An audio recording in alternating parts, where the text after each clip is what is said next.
إن الحمد لله نحمده ونستعينه ونستغفره ونعوذ بالله من شرور أنفسنا ومن سيئات أعمالنا من يهده الله فلا مضل له ومن يضلل فلا هادي له وأشهد أن لا إله إلا الله وحده لا شريك له وأشهد أن محمدا عبده ورسوله لا نبي بعده.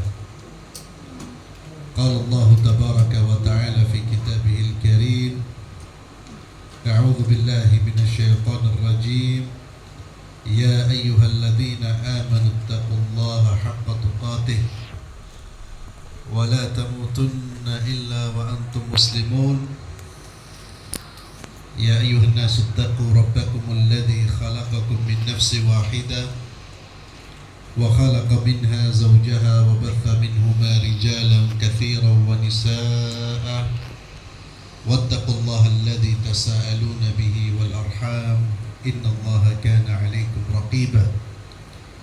يا أيها الذين آمنوا اتقوا الله وقولوا قولا سديدا يصلح لكم أعمالكم ويغفر لكم ذنوبكم ومن يطع الله ورسوله فقد فاز فوزا عظيما. أما بعد, Alhamdulillah Rabbil Alamin. Pada pagi hari ini kita dapat berkumpul di dalam majlis ilmu, majlis yang insya Allah banyak kebaikan, keberkahan.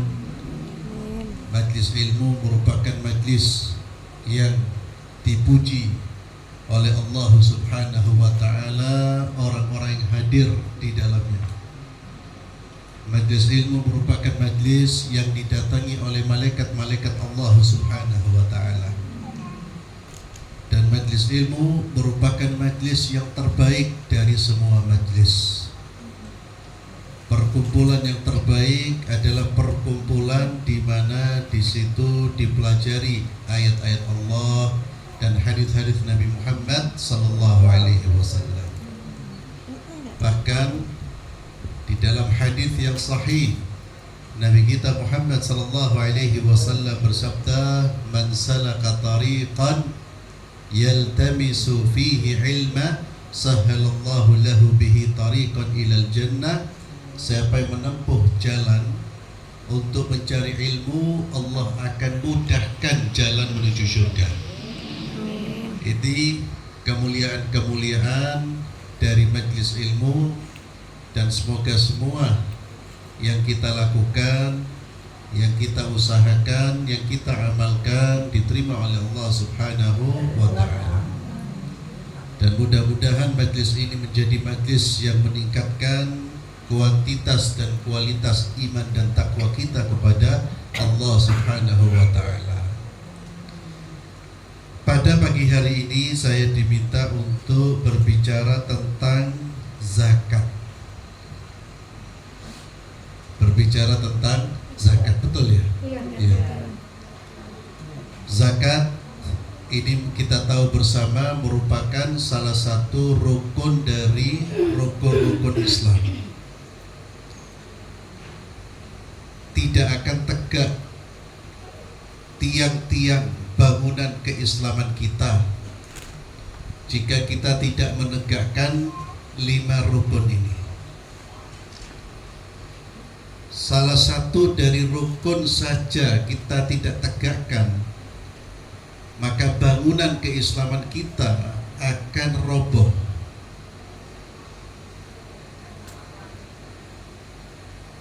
Abdullah bin Mas'ud radhiyallahu tabaraka wa ta'ala, beliau mengatakan bahwa zakat dan sholat ini kewajiban yang harus ditunaikan bersama-sama. Tidak sah satu ibadah tanpa menunaikan ibadah yang satunya. Tidak sah menunaikan satu ibadah tanpa menunaikan ibadah yang satunya. Artinya, tidak sah sholat seseorang atau tidak diterima sholat seseorang jika dia tidak menunaikan zakat. Tidak sah zakat seseorang jika dia tidak menunaikan sholat. Ini pandangan sebagian ulama termasuk sahabat Nabi Muhammad SAW. Yang menjadi landasannya adalah zakat dan sholat ini selalu diiringkan di dalam satu ayat atau diiringkan di dalam satu perintah. Di mana ada perintah sholat, di situ ada perintah zakat. Wa aqimus sholata wa atuz zakat. Ada perintah sholat, pasti ada perintah zakat. Hampir semua ayat-ayat yang memerintahkan umat Islam untuk mengerjakan sholat, di situ ada perintah zakat.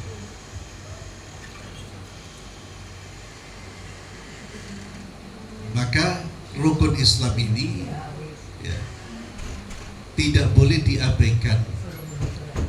Namun dari 5 rukun Islam, zakat ini rukun yang tentunya tidak bisa ditunaikan, dikerjakan oleh setiap orang Islam. Sama seperti ibadah haji. Karena 2 ibadah ini membutuhkan yang namanya harta, bahkan harta yang cukup. Kalau sholat tidak butuh harta, tidak butuh duit. Puasa butuh harta, tidak butuh harta. Namun zakat harus syaratnya punya harta. Dan tidak hanya sekedar punya harta, hartanya sudah mencapai nisab. Batas minimal harta wajib dikeluarkan zakatnya. Haji pun demikian. Haji itu syaratnya harus mampu. Mampu, di antara syarat dari mampu itu adalah kemampuan finansial selain kemampuan fisik. Maka tidak semua orang menerima zakat, mengeluarkan zakat. Ada yang mengeluarkan zakat, ada yang menerima zakat. Dan tidak semua harta wajib dizakati. Maka nanti kita akan menyinggung harta-harta yang wajib dizakati. Selain harta-harta itu, maka tidak ada kewajiban zakat dalam harta tersebut. Apa makna dari zakat? Az-zakah. Secara bahasa, zakat itu artinya an-nama, tumbuh, berkembang. An-nama wa ziyadah. Dikatakan zakat zar'u, tanaman itu tumbuh, yaitu apabila tumbuh berkembang. Zakat juga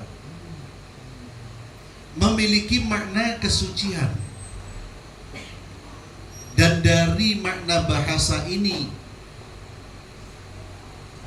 keutamaan atau hikmah zakat ini atau fadilah zakat ini bisa kita fahami. Maka harta yang dizakatkan, yang dikeluarkan zakatnya, itu tidak akan mengurangi harta kita, tapi menumbuhkan dan menambah harta kita. Manatasat sadaqatun min mal. Sedekah itu tidak berkurang dengan dikeluarkan, tidak mengurangi harta yang kita keluarkan untuk sedekah. Ini yang harus menjadi keyakinan kita, sehingga kita ini tidak akan mencari alasan untuk terbebas dari kewajiban zakat. Kalau orang yakin harta yang dikeluarkan itu pasti akan bertambah, bukan mengurangi, maka orang tidak akan medit, tidak akan bakhil. Oleh karena itu orang yang bakhil, medit alias pelit, apalagi sampai tidak mau mengeluarkan zakatnya, itu adalah orang yang tidak yakin dengan janji Allah Subhanahu wa ta'ala. Fatalnya dia lebih percaya dengan syaitan yang menakut-nakuti kemiskinan dan kefakiran. Karena yang menakut-nakuti kita dengan kefakiran itu adalah syaitan. Asy-syaitanu ya'idukumul faqra wa ya'murukum bil fahsya wallahu ya'idukum maghfiratan minhu wa fadla. Syaitan itu menakut-nakuti kita dengan kefakiran dan menyuruh kita berbuat fahsya. Ada orang tanya, Ustadz, kalau saya sudah mengeluarkan pajak, saya masih wajib nggak zakat?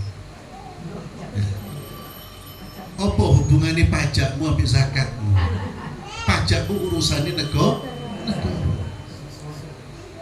Dan sebetulnya pertanyaan itu bagi orang yang tahu fungsi dan hikmah zakat, dia tidak akan bertanya. Justru kalau dia tahu uang itu akan bertambah, justru orang berlomba-lomba mengeluarkan zakat.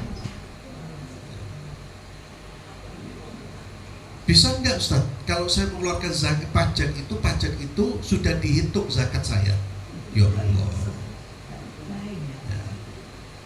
Itu pertanyaan-pertanyaan yang menunjukkan ya orang belum mengerti tentang hakikat zakat. Ya. Makanya ibu-ibu kalau tanya hati-hati, nanti ketahuan loh. Iki medit apa ndak iki? Tutup ketahuan medit apa ndak iki? Iya. Tidak sadar dengan pertanyaan seperti itu menunjukkan kualitas, ya, kualitas imannya. Dan zakat itu artinya mensucikan dan membersihkan. Apa yang dibersihkan dari zakat itu? Yang dibersihkan dari zakat itu pertama kita, jiwa kita dibersihkan dari sifat pelit dan bakhil.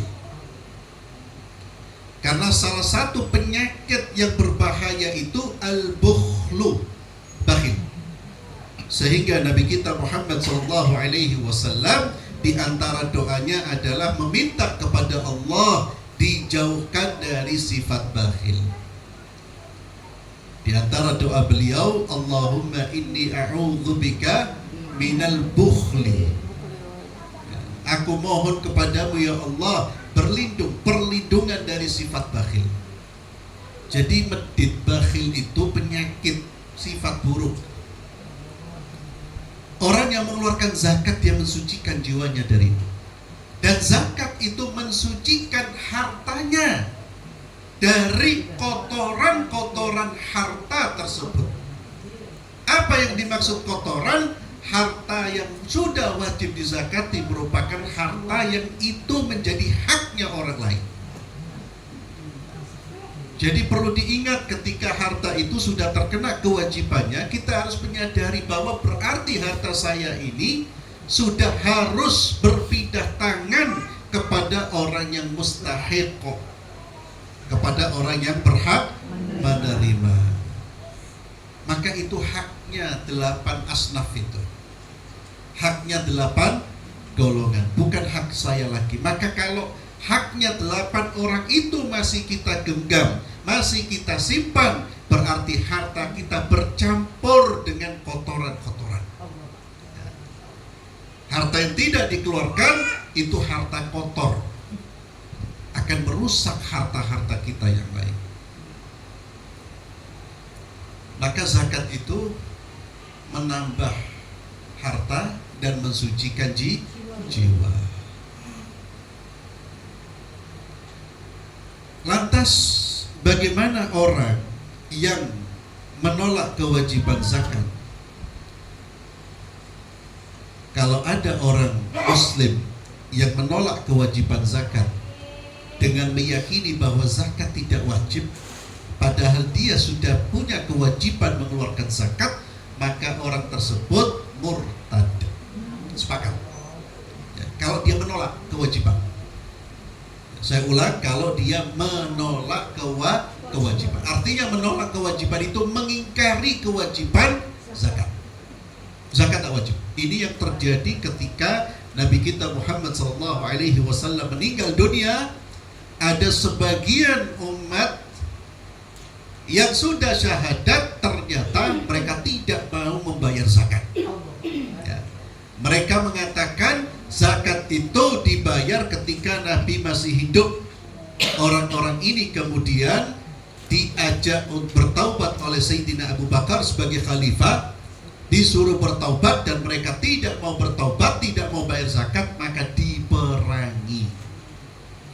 Karena di dalam Islam tugas pemerintah itu bukan hanya mengurus urusan duniawi, tapi tugas pemerintah adalah hirasatuddin, menjaga agama.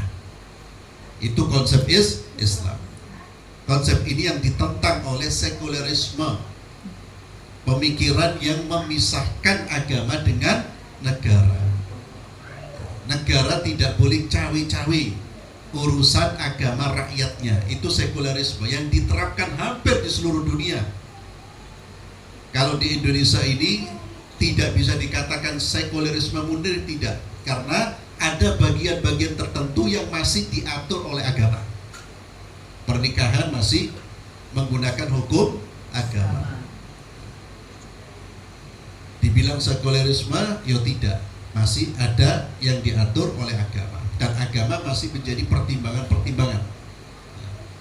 Dibilang Islam juga tidak, tapi negara yang penduduknya mayoritas umat Islam, dan masih alhamdulillah kebebasan beragama masih diakomodir.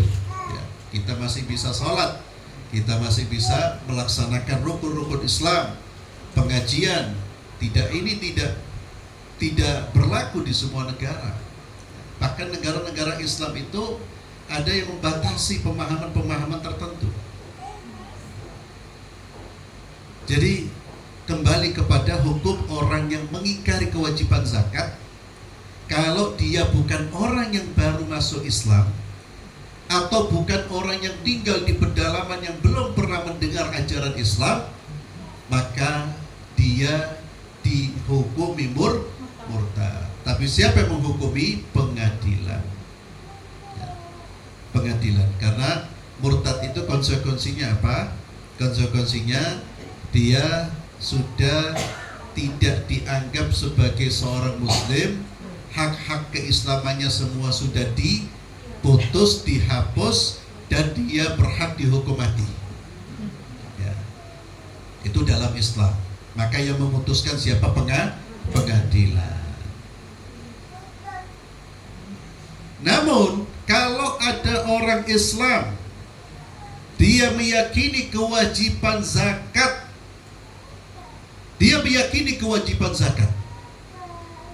tapi dia tidak mengeluarkan zakatnya padahal dia sudah terkena kewajiban zakat, maka dia telah melakukan dosa yang sangat besar. Meninggalkan salah satu rukun Islam itu dosa yang paling besar setelah syirik. Tidak ada dosa yang lebih besar daripada dosa meninggalkan salah satu rukun dari rukun-rukun Islam. Maka orang ini telah melakukan dosa besar. Dia dihukumi fasik, tapi tidak sampai dijatuhkan vonis kafir. Ini pendapat yang kuat, karena ada pendapat yang mengatakan dia murtad walaupun dia meyakini kewajiban. Tapi pendapat yang kuat mayoritas berpendapat dia tidak kafir. Artinya kalau orang bakhil tidak keluarkan zakat, dia mati tetap disolati, tetap dikafani, tetap dikubur di pemakaman kaum muslimin. Kalau yang tadi yang mengingkari kewajiban zakat, dia dihukumi murtad, tidak boleh disolati.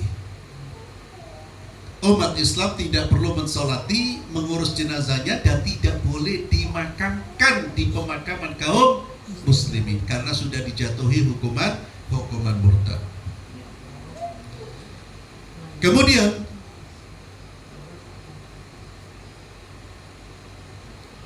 tentu di sini disebutkan dalil-dalil, para ulama menyebutkan dalil-dalil ya, terkait dengan kewajiban zakat, kemudian tidak murtadnya orang yang tidak mau mengeluarkan zakat tapi tetap meyakini kewajibannya. Ini diantara dalilnya adalah disebutkan di dalam hadis yang sahih, orang yang tidak mengeluarkan zakat itu akan disiksa dengan hartanya. Ya, kalau di dalam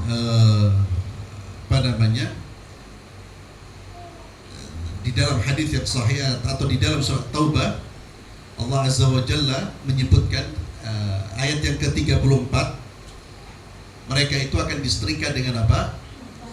Dengan emas dan peraknya yang dibakar dari api neraka. Walladzina yaknizuna adh-dhahaba wal fidda wa la yunfiqunaha fi sabilillah. Demikian pula di dalam hadis yang sahih, Nabi SAW bersabda, ini bagi orang-orang yang punya, kalau tadi bagi orang-orang yang punya harta emas dan perak, tidak dikeluarkan zakatnya. Dia sudah punya emas 85 gram lebih, ya, emasnya dari pergelangan tangan sampai siku, murni, tapi tidak ditokno zakatnya. Ternyata tidak dikeluarkan zakatnya. Maka Allah akan menyiksa, menjadikan emas dan peraknya ini sebagai setrika yang menyetrika dahi, punggung dan bagian sampingnya. Dan panasnya bukan panas api dunia, panasnya bukan panas setrika dunia, tapi panasnya panas api neraka. Demikian pula Nabi menyatakan, tidaklah pemilik unta, sapi dan kambing. Dan ini menunjukkan bahwa di antara harta yang wajib dizakati itu binatang ternak. Yakni siapa yang punya binatang ternak berupa kambing, sapi dan unta.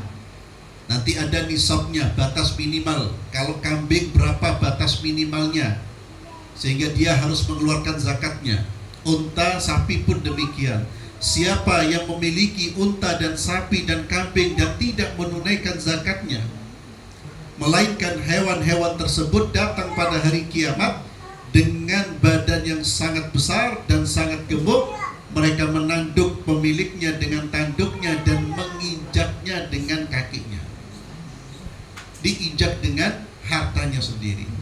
Yang tadi disetrika dengan hartanya sendiri. Disebutkan di dalam hadis yang lain, mereka juga akan disiksa dengan apa? Dililit oleh ular yang berbisa dan seterusnya. Ketika Nabi menyebut orang-orang yang tidak mengeluarkan zakat dengan siksa-siksa tersebut, lalu Nabi SAW mengatakan, "Thumma yura sabiluhu." Thumma yura atau yara sabilahu. Thumma yara sabilahu. Imma ilal jannah wa imma ilan nar. Kemudian dia akan melihat jalannya, bisa ke surga dan bisa juga ke neraka. Ini menunjukkan bahwa dia disiksa sebelum diputuskan surga atau neraka. Sudah disiksa. Setelah disiksa, maka dia ada kemungkinan dia masuk surga setelah disiksa, atau tetap dimasukkan ke dalam api neraka. Maka kata-kata dia melihat jalannya ke surga atau neraka berarti dia masih berpotensi masuk surga. Kalau berpotensi masuk surga berarti dia masih muslim, karena orang kafir tidak mungkin berpotensi masuk surga. Kemudian pembahasan yang lain, apakah harta yang wajib dizakati itu harus syaratnya harta tersebut dimiliki oleh orang yang sudah baligh? Dalam hal zakat tidak. Anak kecil yang punya harta banyak, hartanya tetap wajib dizakati. Karena Zakat itu kewajiban yang terkait dengan harta, bukan kewajiban yang terkait dengan jasmaninya. Maka anak kecil wajib dizakati harta. Siapa yang mengeluarkan? Walinya, orang yang mengurus harta anak tersebut. Termasuk pembahasan para ulama terkait dengan anak-anak yatim. Apakah punya kewajiban mengeluarkan zakat? Punya kewajiban mengeluarkan zakat jika mereka memiliki harta-harta yang wajib dizakati dan sudah mencapai nisab. Siapa yang wajib mengeluarkan zakatnya? Ya walinya. Aisyah radhiyallahu anha, Aisyah ini salah satu istri Nabi yang memelihara anak-anak yatim. Dan di antara anak-anak yatim tersebut adalah anak-anak yang kaya. Kaya itu dari mana? Dari warisan orang tuanya. Maka Aisyah pun mengeluarkan zakat mereka. Jadi zakat itu tidak melihat usia. Termasuk orang gila. Dikeluarkan zakatnya, dikeluarkan kalau dia punya harta. Orang awalnya waras, tidak gila, kemudian dapat warisan, jadi gendeng. Umpamanya kaget, warisannya akeh, lalu maghrub, kan bisa jadi. Maka kemungkinan orang gila itu punya harta banyak, ya. Atau dia punya harta dagangan, kemudian ya, tiba-tiba gila. Kemudian, apakah sebuah harta wajib dizakati? Tidak semua harta. Harta yang wajib dizakati yang pertama adalah hewan ternak, yaitu unta, sapi, dan kambing. Dan ini pun nanti ada syarat-syaratnya. Tidak hanya punya kambing, tapi syaratnya juga dilihat diberi makan dari mana. Ya. Nanti kalau diberi makan sendiri tidak wajib zakatnya, kecuali nanti masuk dalam zakat perdagangan. Jadi ini bukan didagangkan, diternak saja, itu sudah terkena kewajiban zakat. Unta, sapi, kambing. Maka orang yang menernak, beternak ayam, nernak, ada kewajiban zakat? Tidak ada. Tidak ada. Kecuali kalau dijual. Nanti masuk zakat barang dagangan. Jadi kita bicara yang pertama itu zakat hewan ternak. Zakat hewan ternak hanya unta, sapi, dan kambing. Kemudian zakat harta yang wajib dizakati dua alat tukar, yaitu emas dan perak. Oh, sebentar nanti saya tuntaskan dulu.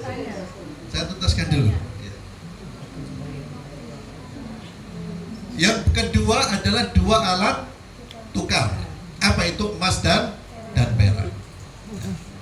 Dan kalau tadi dalilnya sudah jelas, hewan ternak itu tadi Nabi SAW mengatakan siapa yang punya hewan ternak, unta, sapi, dan kambing, lalu tidak dikeluarkan zakatnya, maka di sini menunjukkan dalil 3 hewan itu wajib dikeluarkan zakatnya.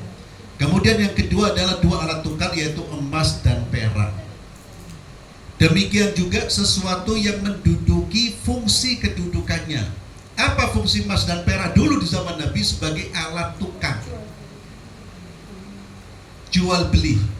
Maka termasuk yang wajib dizakati adalah uang, rupiah. Ini terkena kewajiban zakat. Dalilnya adalah surat At-Taubah ayat 34. Demikian pula hadis Nabi Muhammad SAW, tidaklah pemilik emas dan perak yang tidak menunaikan haknya melainkan pada hari kiamat tiba dibuatkan untuknya lempengan-lempengan dari api lalu dipanaskan di dalam neraka jahanam, lalu disetrika dengannya pada lambung, kening, dan punggungnya. Setiap kali ia dingin, yakni lempengan itu dingin, maka dipanaskan kembali seperti semula.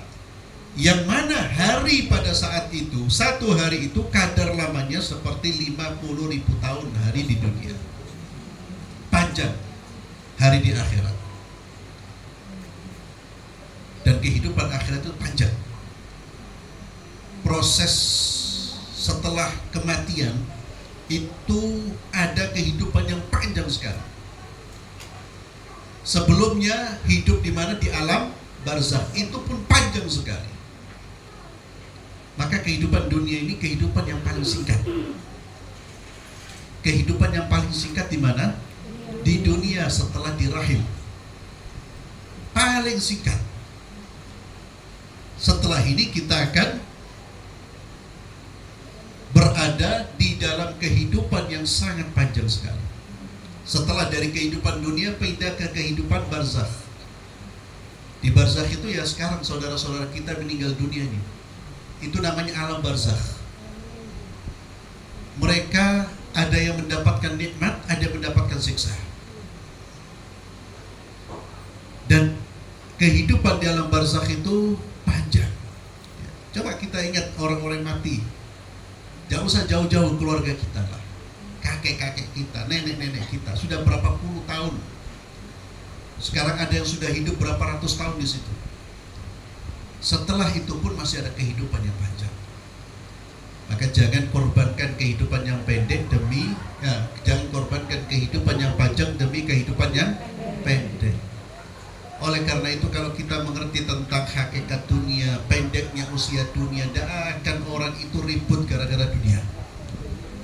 Dia akan menyelamatkan akhiratnya di dalam kehidupan dunia ini. Kemudian emas dan perak. Yang ketiga adalah harta perniagaan.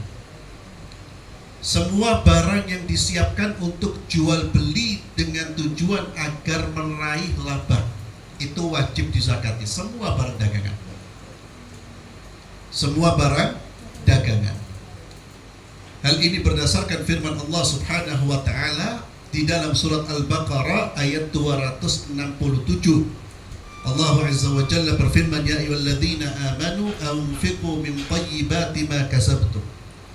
Wahai orang-orang beriman, nafkahkanlah di jalan Allah sebagian dari hasil usaha kalian yang baik-baik. Kebanyakan para ulama menyebutkan yang dimaksud hasil kalian adalah barang-barang perdagangan. Yang keempat, biji-bijian dan buah-buahan, yaitu semua biji yang disimpan yang dijadikan sebagai makanan pokok. Ini termasuk hasil tanaman maksudnya. Hasil tanaman yang zakat itu tidak semua hasil tanaman, tapi biji-bijian yang bisa disimpan dan dijadikan makanan pokok. Seperti apa? Gandum, kurma, beras, dan seterusnya.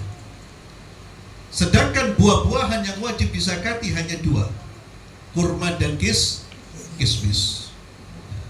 Tentu ini ada khilaf di kalangan para ulama. Kalau Imam Abu Hanifah itu semua hasil tanaman, semua. Tapi pendapat mazhab Syafi'i, mazhab Hambali tidak semua, tapi yang disebutkan di dalam hadis atau yang dikiaskan dari hadis-hadis yang sahih. Kemudian barang tambang dan rikas. Itu diantara harta-harta yang wajib dizakati.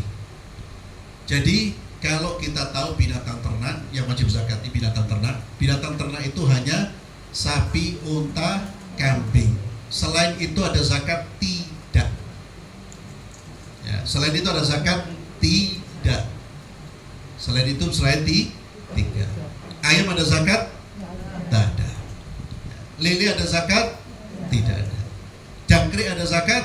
Tidak. Ada yang ternak jangkrik? Ya, kan banyak orang itu. Ya, hatta jangkriknya umum satu gudang umpamanya. Jadi binatang ternak. Yang kedua emas dan perak. Oke. Ini pokoknya yang harta yang wajib zakat ini, berarti di luar itu tidak wajib. Maka kita tidak perlu tanya, saya punya berlian Ustaz, itu dijual bisa beli apartemen umpamanya, wajib zakat? Karena bukan harta yang wajib zakati. Tapi nanti dia punya kewajiban infak dan sedekah. Ya.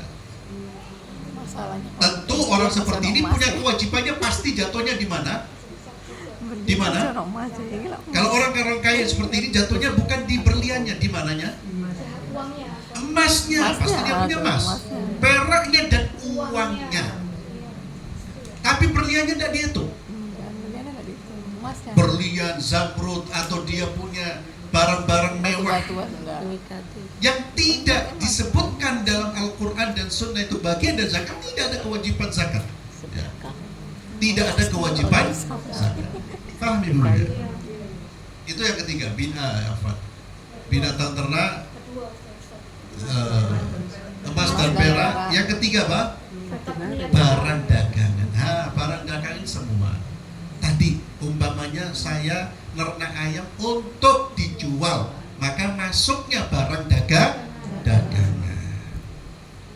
Saya ternak lele untuk dijual, maka masuknya barang dagangan. Zakat barang dagangan. Saya punya kain, garment dan seterusnya, masuk barang dagangan. Ini kita bicara tentang harta-hartanya dulu. Ya. Nanti bicara tentang syarat-syaratnya. Nanti semua harta juga ada syarat-syaratnya. Tapi tidak akan kita bahas semua, nggak cukup waktu. Ya. Kemudian tadi harta apa lagi? Hasil tanaman. Hasil tanaman itu biji-bijian dan buah-buahan. Biji-bijian itu yang hanya dizakati yang menjadi makanan pokok dan bisa disimpan. Tentu ini ada khilaf ibu sekalian. Ada khilaf itu, ada perbedaan para ulama. Ada ulama yang mengatakan semua. Kemudian dari buah-buahan hanya kismis dan kurma.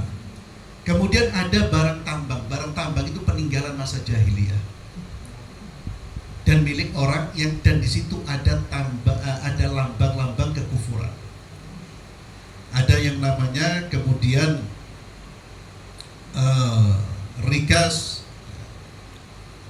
Rikas itu barang timbunan atau yang saya katakan tadi itu rikas, barang timbunan yang ditimbun di masa jahiliyah. Ada juga barang-barang tambang, segala barang yang keluar dari bumi yang diciptakan di dalamnya, artinya memang dari situ dia muncul, bukan yang ditimbun. Itu namanya bukan barang tambang. Tapi ini hampir pembahasan ini hampir tidak banyak dibahas. Biasanya orang kalau zakat itu pembahasannya emas dan perak dan perdagangan. Ternak pun jarang, unta, sapi dan kambing.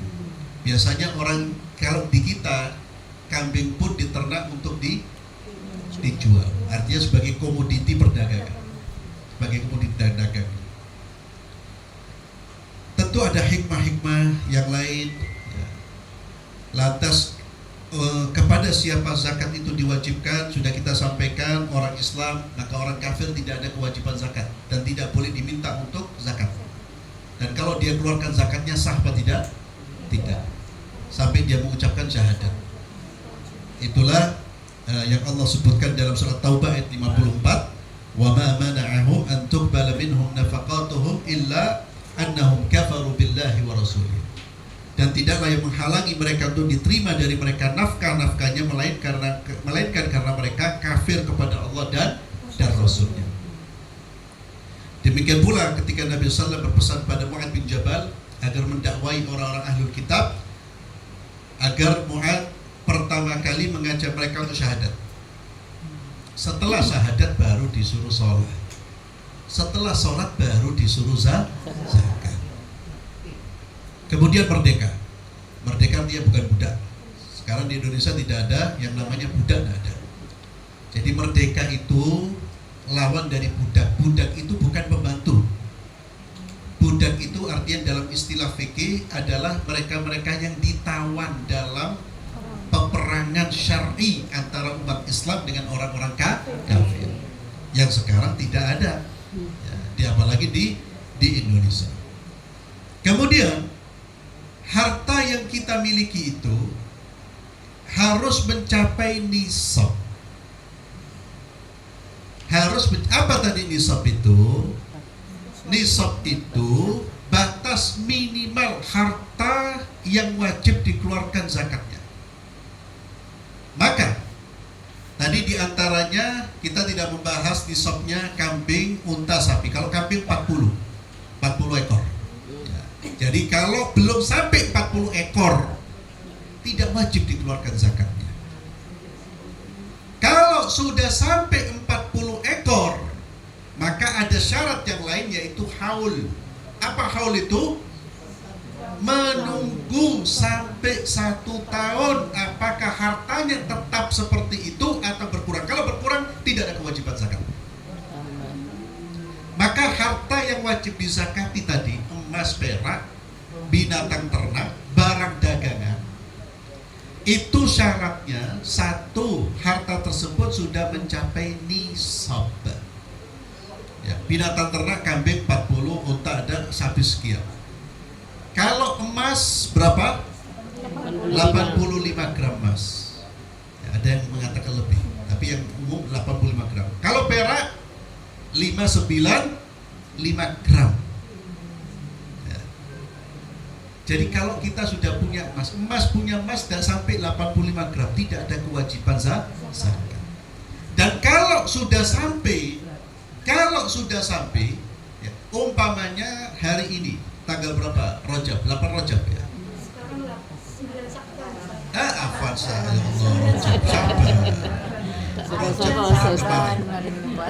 9 Syakban sekarang. 9 Syakban 1445. Saya baru punya emas tanggal 9 hari ini. 85 gram. Emas saya sampai pada 85 gram. Dan emas yang wajib dizakati, ini pendapat yang kuat adalah emas yang tidak digunakan untuk berhias. Jadi yang dipakai untuk berhias tidak ada kewajiban zakat. Yang disimpan, emas yang disimpan. Ini pendapat mayoritas ulama. Ada sebagian ulama yang berpendapat walaupun emas hulli, namanya hulli, yang digunakan untuk berhias bagi wanita tetap dikeluarkan zakatnya. Tapi mayoritas mengatakan tidak ada kewajiban zakat berdasarkan hadis Nabi la zakata fil hulli. Jadi sebetulnya zakat itu syaratnya sangat banyak. Makanya kalau orang sudah semua syaratnya terpenuhi masih tidak keluarin zakat, nemen nih. Ya. Itu orang sudah nemen. Yang dikeluarkan pun berapa? Bukan 25%, 2,5%. Bukan 25%, 2,5%. Jadi kembali, sudah sampai nisab. Barang dagangan nisabnya berapa? Dikiaskan dengan emas atau perak. Uang nisabnya berapa? Dikiaskan dengan emas. 85 gram kira-kira berapa? 85 sekarang 8,5 juta. 85 juta. Taruhlah 85 juta. Afwan. Kita kembali ke emas dulu. Tadi saya belum selesai. Emas umpamanya saya tanggal 9 Syakban 1445 baru punya emas 85 gram. Kapan saya keluarkan zakatnya? Tahun depan. Harus menunggu 1 tahun. Dan tahun depan itu selama harta 85 gram emas yang saya miliki, selama 1 tahun tidak berkurang. Kalau berkurang hitungannya kembali ke awal. Ini pendapat mayoritas ulama.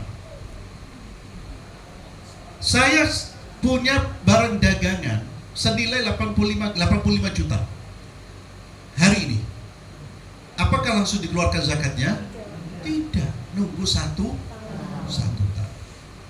Saya punya fulus. Hari ini saya punya uang 50 juta, 60 juta. Saya tidak tahu harga peraknya. Jadi diambil, kata para ulama, nisabnya yang paling rendah. Kalau perak itu lebih rendah, ya itu yang dipakai. Karena itu yang lebih maslahat bagi orang-orang fakir dan miskin. Jadi syaratnya apa? Nisab dan haul. Nisab dan haul. Sudah sampai 1 tahun. Loh Ustaz, aku sih bingung. Alhamdulillah sekarang banyak lembaga zakat. Kita ini sekarang dimudahkan. Bahkan sekarang ada kalkulator penghitung zakat. Kalau umpamanya kita bingung, tinggal kontak lembaga zakat. Harta saya sekian. Atau saya sekian. Atau tanya Ustaz. Sekarang ini mudah, lembaga zakat banyak.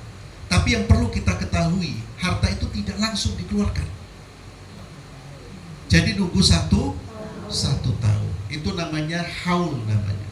Haul itu menunggu masa 1 tahun. Dan masa 1 tahun itu hartanya tidak berkurang dari 85 gram 50 gram emas. Karena hadis Nabi Muhammad SAW, la zakata fi malin hatta yahula alaihi al-haul. Tidak ada zakat pada harta sehingga ia melewati satu haul. Dikecualikan harta apa yang tidak perlu 1 haul? Tanam-tanaman. Hasil panen tidak perlu nunggu 1 tahun, tapi dikeluarkan pada saat panen.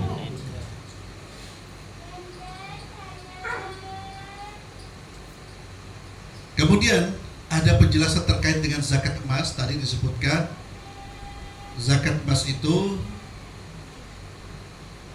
berapa tadi? 85 gram emas.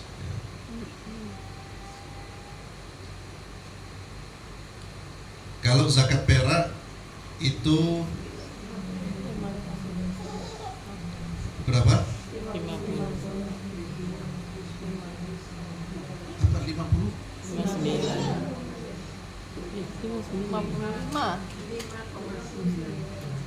5,9 gram. Enggak, 20 miskolnya berapa?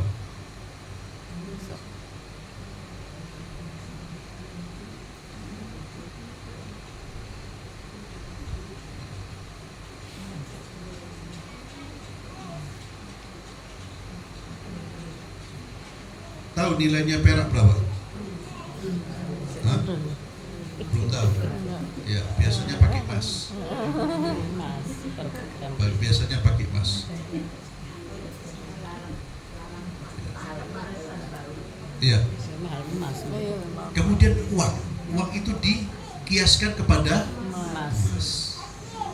Jadi yang punya uang tabungan, yang punya uang apapun itu menjadi miliknya, itu wajib dikeluarkan zakatnya jika sudah mencapai nisab dan berlalu 1 tahun dan dipotong ya, dengan kebutuhan pokoknya. Kalau dia berdagang hal-hal yang terkait dengan kebutuhan barang-barang dagangannya dan hutang-hutangnya, hutang itu dikeluarkan dulu, dipotong itu baru kemudian dikeluarkan zakatnya.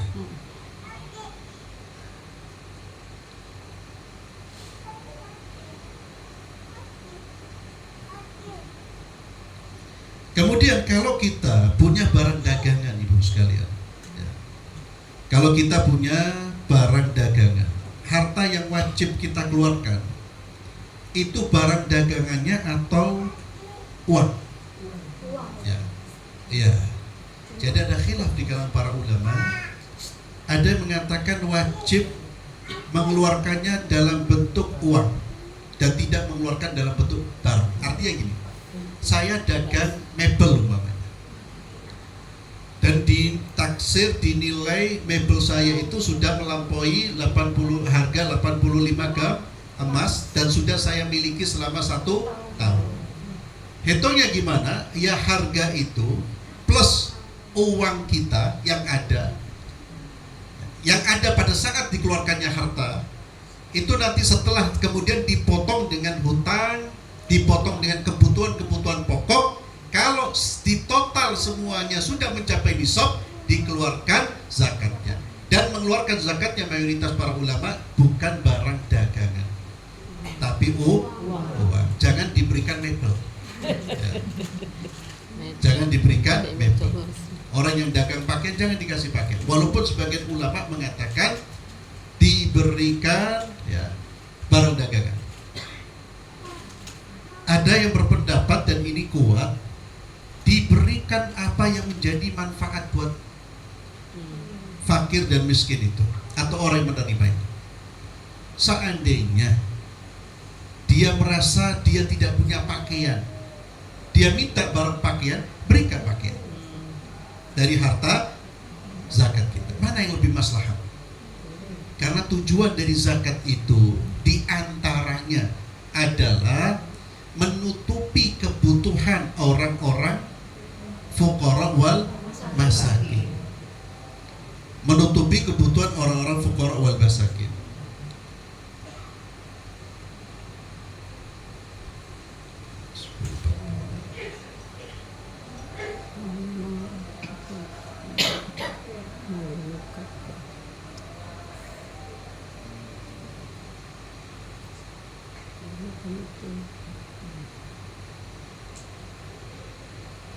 Ya, saya kira mungkin untuk lebih anunya mungkin ada yang perlu ditanyakan.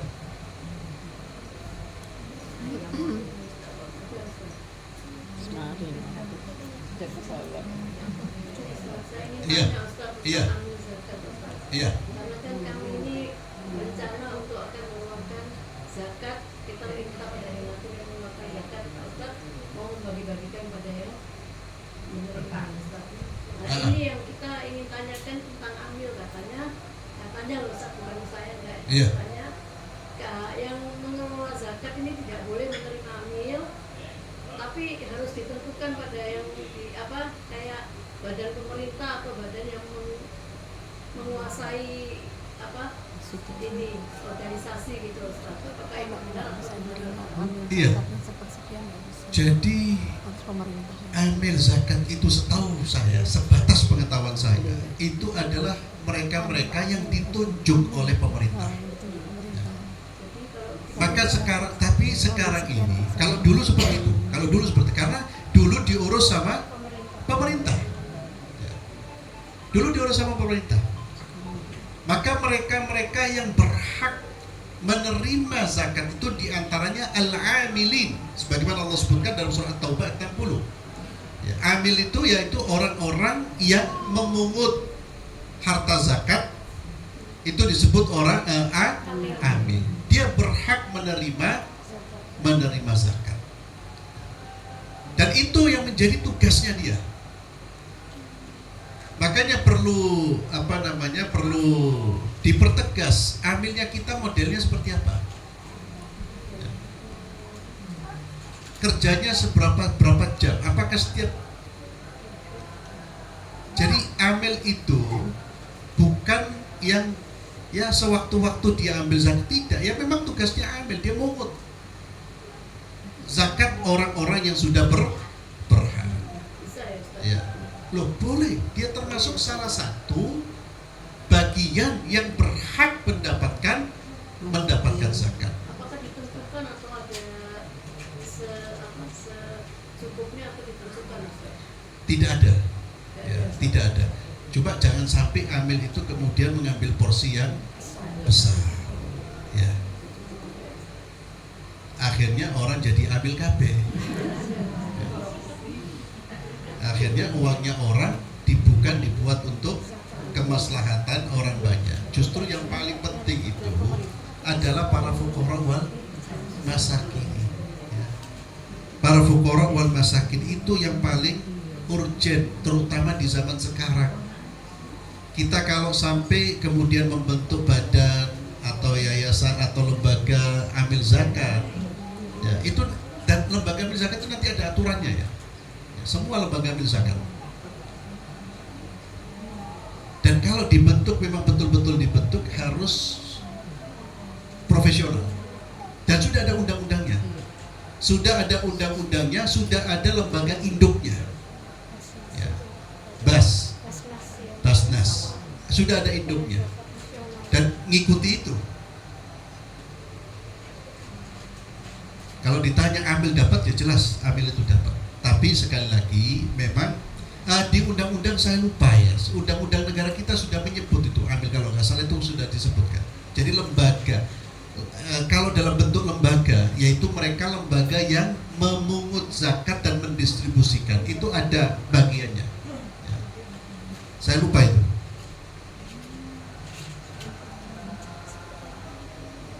Terus kedua, Ustaz, saya mau tanya juga tentang pembantu, Ustaz.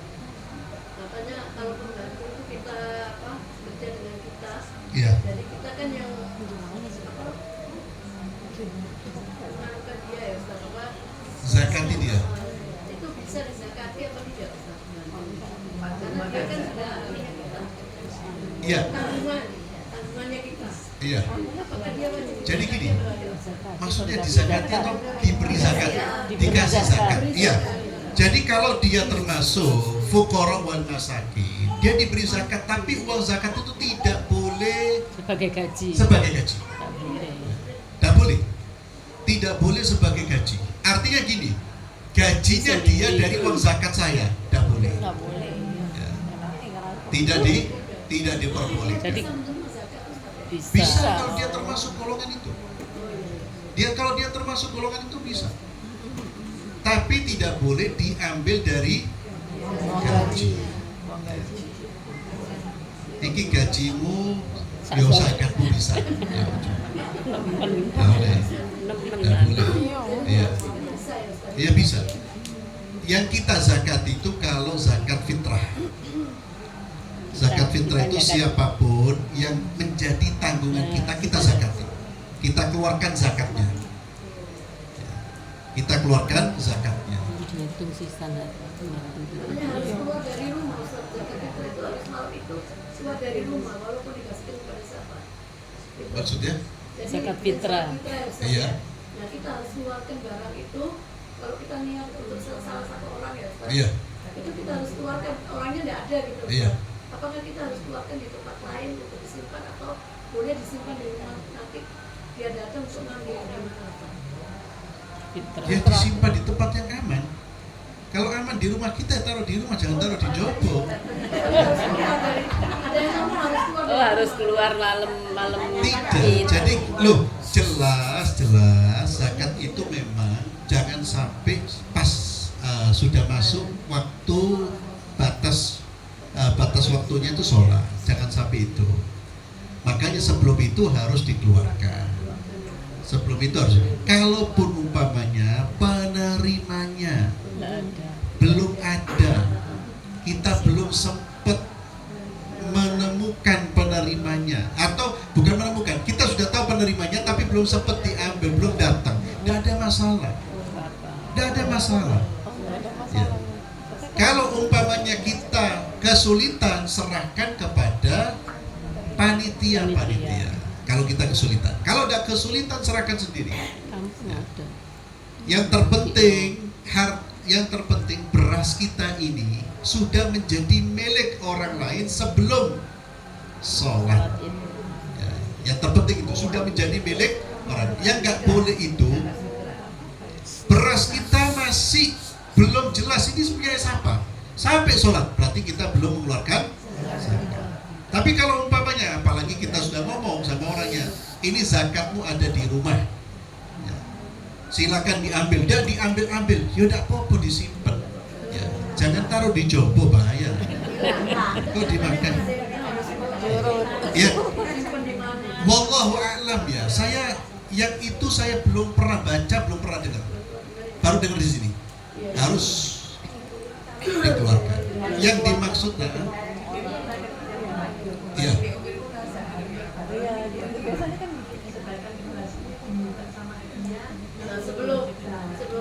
Itu masuk nanti dalam kategori membayar zakat fitrah di awal-awal Ramadan, boleh.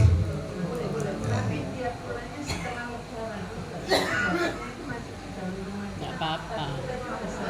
Oh, udah apa-apa, pokoknya sudah diserahkan ke iya. Nggak apa-apa. Loh, kalau pembantu itu kita keluarkan zakatnya, bukan diberi. Iya.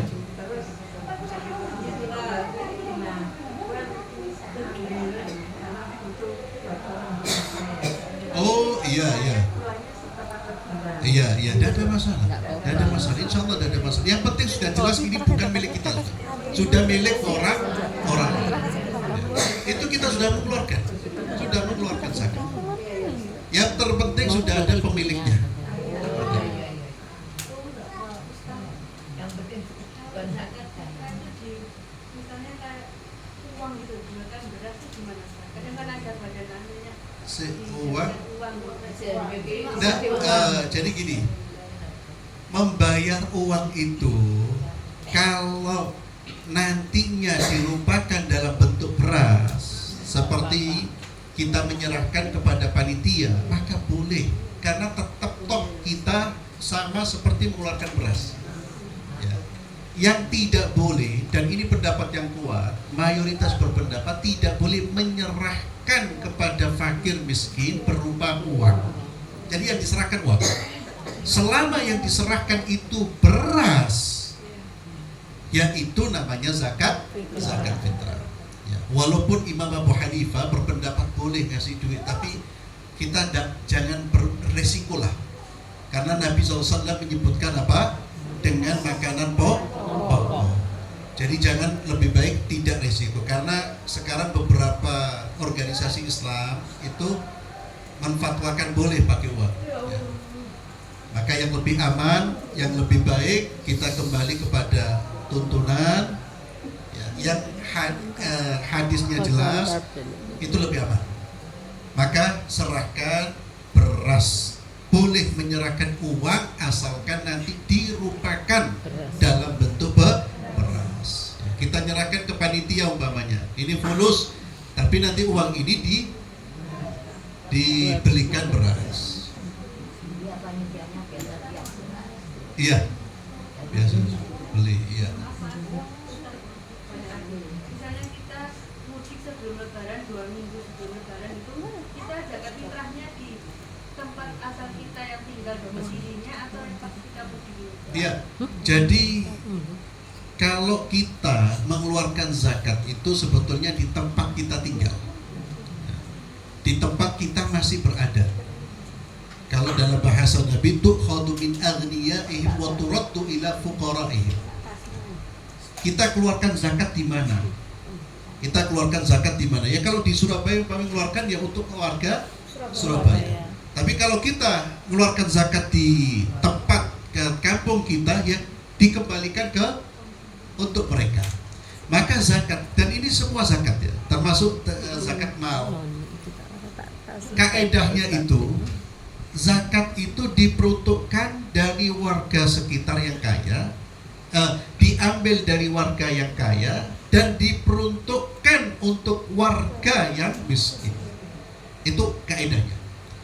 Makanya zakat itu tidak dianjurkan diberikan kepada wilayah yang lain, dilempar ke wilayah kecuali dalam kondisi-kondisi tertentu. Kondisi tertentu itu wilayah itu sangat lebih membutuhkan, darurat, maka boleh. Ya. Tapi kaedahnya yang pertama itu justru zakat itu untuk mengatasi atau menutupi kebutuhan atau diberikan kepada tempat di orang-orang yang berada di wilayah di mana harta itu diambil. Itu bahasanya Nabi, tu'khadhu min aghniyaihim wa turaddu ila fuqaraihim. Diambil dari orang kaya dari mereka dan dikembalikan, diberikan kepada orang miskin dari mereka. Dan zakat tidak boleh diberikan kepada orang tua, tidak boleh diberikan kepada anak. Saudara boleh apa enggak? Boleh. Saudara boleh.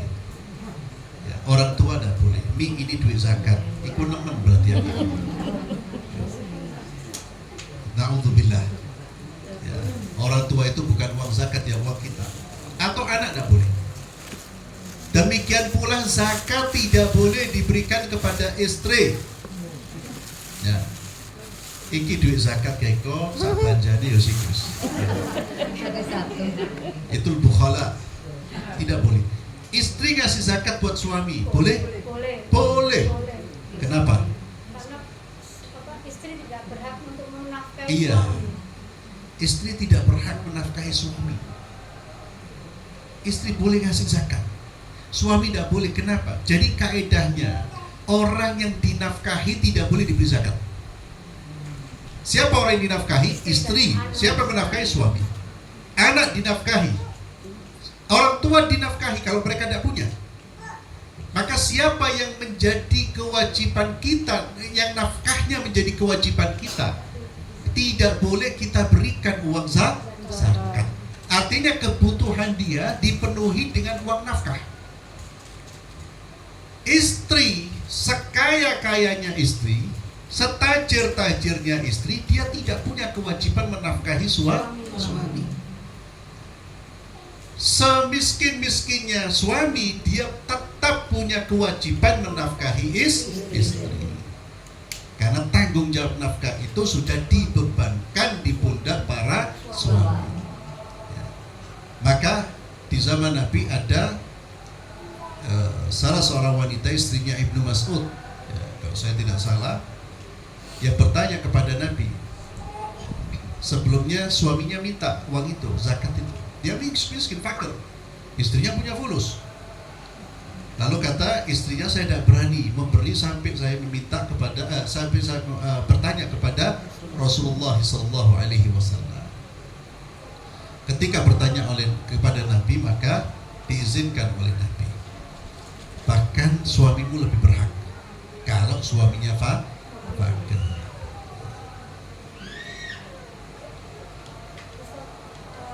Kalau tadi Ustaz bilang zakat mal itu dikeluarkan setelah dikurangi dari kebutuhan Iya. dan hutang.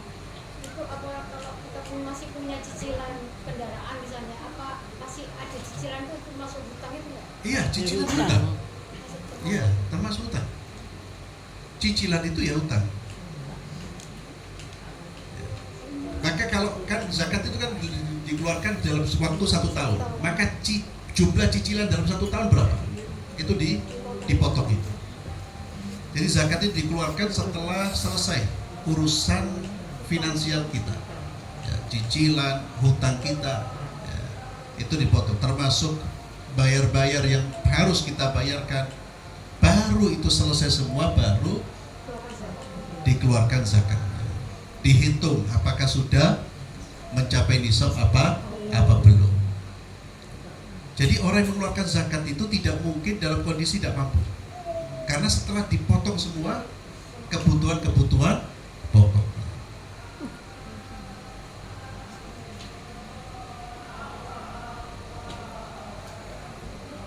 Ustaz, mau tanya, kita kan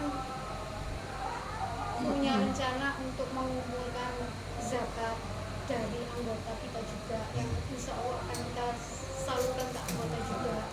Itu boleh ya Ustaz ya? Salurkan. Ke anggota yang memang membutuhkan. Oh iya, justru itu lebih baik. Itu lebih baik. Orang sekitar lebih baik. Dan memang seperti itu. Itulah yang dikatakan mengambil dari orang kaya mereka dan diserahkan kepada orang-orang fakir di antara mereka. Ya.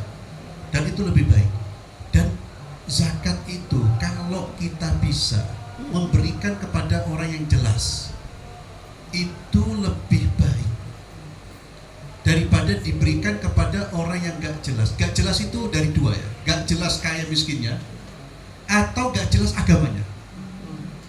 Bukan agama dalam pengertian agama Islam atau tidak, sholat apa tidak.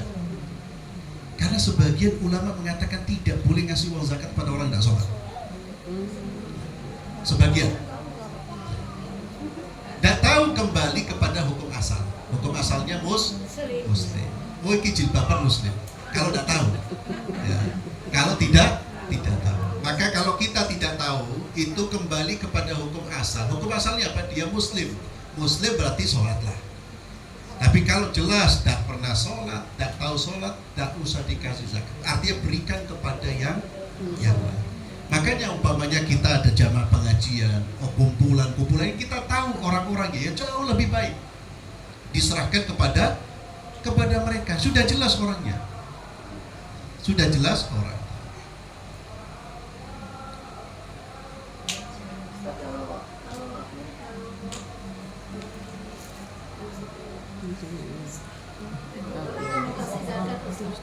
Kita uang kita kasih sedikit, baju gitu boleh nggak Ustaz?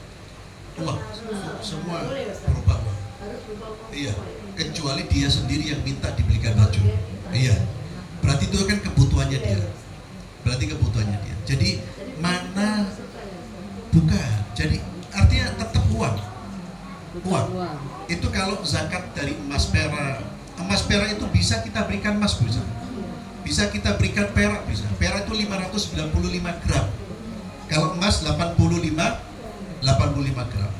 Dikeluarkan 2,5%-nya. Bisa dalam bentuk emas, bisa dalam bentuk uang. Jangan di luar itu. Barang dagangan yang lebih kuat tetap dengan uang, kecuali dia butuh barang dagangan itu. Karena memang fungsinya adalah memberikan, menutup kebutuhannya. Apakah zakat itu ketika kita punya uang zakat harus diberikan kepada